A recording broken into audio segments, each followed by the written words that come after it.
Welcome to The Explainer. So let's talk about something weird. We're living in an age with endless ways to get rich, right? But why do so many of us feel this constant nagging anxiety about money? It's a real puzzle. Well, it turns out an ancient philosophy might just have the answer, and you'd be surprised how much it applies to us today. Okay, let's just dive right into this. We're going to call it the modern wealth paradox.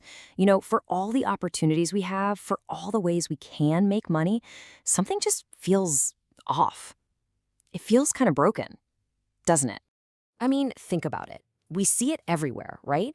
The fancy cars, the huge houses, the perfect vacations on social media. But behind the scenes, so many people, even people who are doing really well financially, are just completely stressed out and burned out. It kind of makes you wonder, what if we've got it all wrong? What if true wealth isn't what we think it is at all? And this really breaks it down, doesn't it? On one side, you have the illusion of wealth, all the stuff we're told to chase.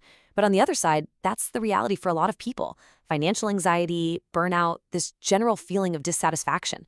It's like we're running on a treadmill, chasing this thing we think will make us happy, but the reality is just a whole lot of stress.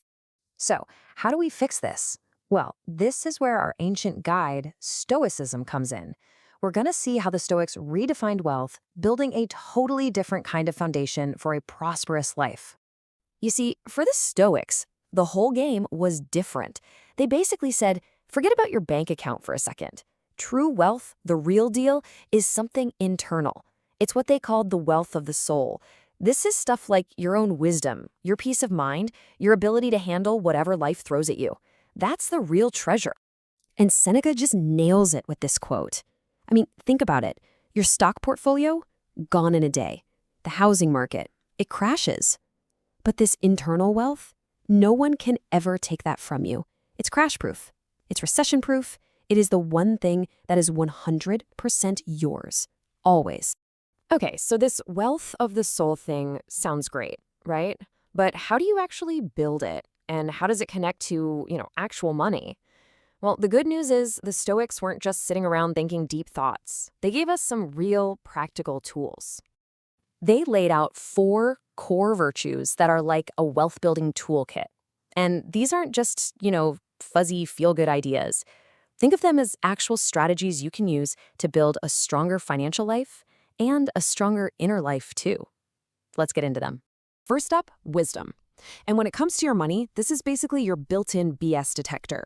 It's what helps you tune out all the noise, all the hype about the next big thing, and actually do your own research. It's about knowing what you're doing instead of just blindly following the crowd. Then we've got courage. And no, this doesn't mean YOLOing your life savings into some risky bet. It's the opposite. It's about keeping your head when everyone else is losing theirs. It's that strength that lets you buy when others are panic selling, or just hold on tight during a scary market dip instead of cashing out at the worst possible moment.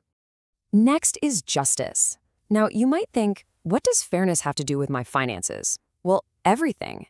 This is about playing the long game, operating with integrity, being fair in your dealings. That builds trust. And trust is an incredible asset. It protects you from the kind of blowback that can absolutely wreck you financially and ruin your reputation.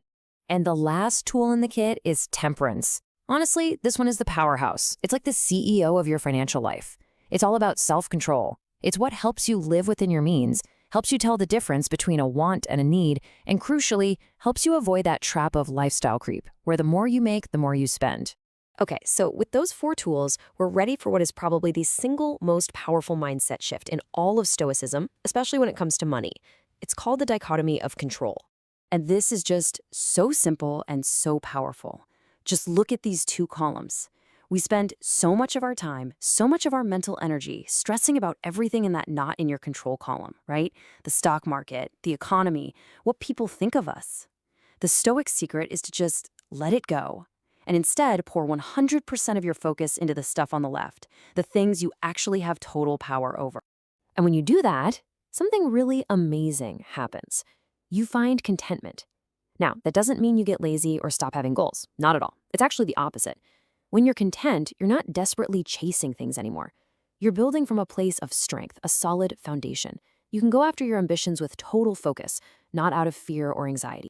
Okay, so we've got the philosophy, we've got the mindset. Now for the really important part. How do we actually do this? How do we turn all this into real-world action? Let's lay out a plan. Here it is, your Stoic financial plan. It's 4 simple steps.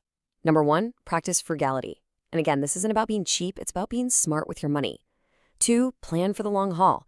Use that foresight to build your savings and secure your future. 3, avoid needless debt. I mean, debt is a chain, and the Stoics were all about freedom. And finally, number 4, invest with virtue. Put your money into things that you actually believe in. And this quote from Epictetus, man, this is really the heart of it all. Wealth consists not in having great possessions, but in having few wants. It just flips our whole modern idea of wealth completely upside down. It suggests that maybe, just maybe, the path to freedom isn't about earning more, but about desiring less. So at the end of the day, it all comes down to a choice. It's a question this ancient philosophy puts to every single one of us. What are you building your wealth on? Is it a foundation of things that are fragile, that can disappear in a flash? Or are you building it on something internal, something solid, something that no one and nothing can ever take away from you?